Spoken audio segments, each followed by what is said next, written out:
fire is frightening, especially in structures that may be housing the elderly, disabled, college students, or even families. When a fire occurs in a single-family dwelling, it will damage property and often take lives. But when a fire occurs in multi-residential structures, student housing, assisted living facilities, townhouses, and small hotels, the damage can be much more dramatic. An unattended candle burning or cigarette left smoldering can cause a fire in one residence that can affect the lives and property of the many others. Firefighters who risk their lives to save others also deserve to be protected while doing their job. How can we best keep residents in our communities safe? By constructing these multi-residential structures using a concept called balanced design. Balanced design is a threefold approach to fire-safe construction. The first component is containment, with structural walls, floors, and ceilings of masonry and concrete products that provide 2 to 4 hours of protection.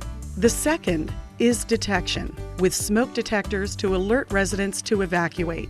And the final component is suppression, using sprinklers to control the fire until the emergency responders arrive on the scene. Each of the three components is very important, but work under different systems. Balanced design offers both an active and a passive method of protection to a structure. Detection and suppression are active systems that require a water source and a mechanical and/or electrical system that may, in some circumstances, fail. Containment with compartmentation is a passive system that does not require anything to activate.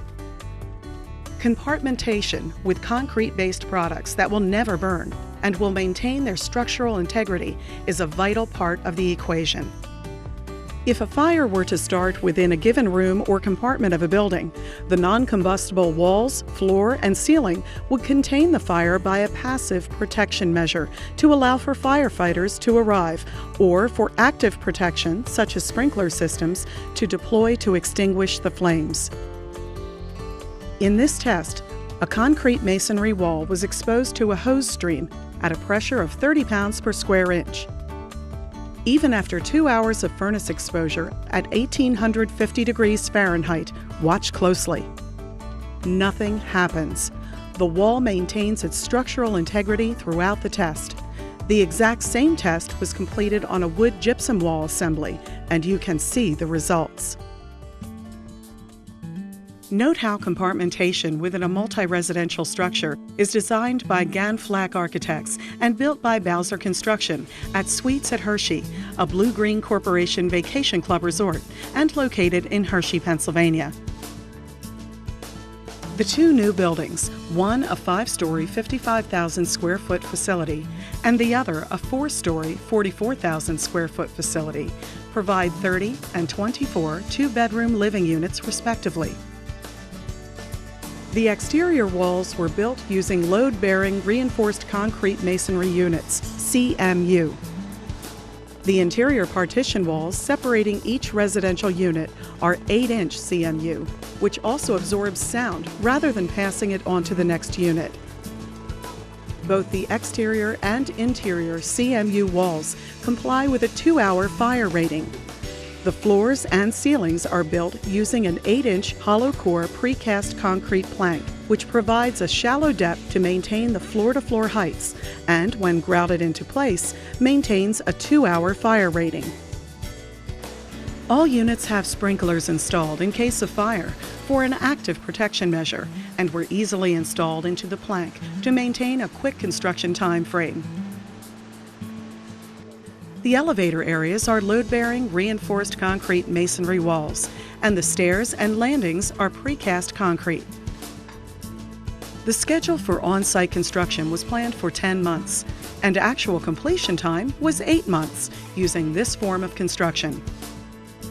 Several trades were able to work at various heights and locations within the buildings to maximize the on-site work. This is a very affordable, economical, it's a fast way to construct. This huge crane is picking up the precast panels that form the floor system of this building. This is all done right at the factory and then delivered to the project. I just want to touch on the safety that you receive by building this way. By having the different compartments, it contains the fire to one compartment, and it's very hard for this to spread with the sprinkler system as the backup. What is the cost differential between wood stud and gypsum walls and concrete-based products for walls, floors, and ceilings? A cost comparison study was completed by John C. Haas Associates Incorporated, an architectural and engineering firm based out of State College, Pennsylvania. The results of the study show that masonry walls with precast plank floors account for only a 2% increase, and ICF walls with precast plank floors account for only a 4% increase in overall construction. This minimal increase can easily be paid for in maintenance, heating, and air conditioning cost reductions. Note this photo of a college dormitory room that was gutted by fire, but the fire did not spread to the adjoining units. Therefore, it was a relatively insignificant impact on the structure and the students within. Compartmentation works. We assume that when we send our children off to college to stay in student housing, or an elderly parent to an assisted living facility, or move our family into a townhouse or apartment, that they will be safe. Insist on balanced design for the multi-residential structures of our state. Exceed the life safety requirements by providing additional time to control a fire while sustaining the structural integrity of the building. Protect your community by passing legislation to increase the minimum level of fire safety provided by the International Building Code. Specify that any buildings designed as multifamily dwellings shall utilize concrete-based construction products in the walls and/or floors that separate the dwelling units. Such walls and floors are to be designed in such a manner as to achieve an accredited minimum 2-hour fire rating. Occupants and emergency responders alike are at risk in the event of a fire without non-combustible concrete construction. This video is brought to you by the Pennsylvania Fire Safe Construction Advisory Council, a coalition of concrete-related industries with a mission to advocate for life safety and property protection for multi-residential structures through non-combustible construction.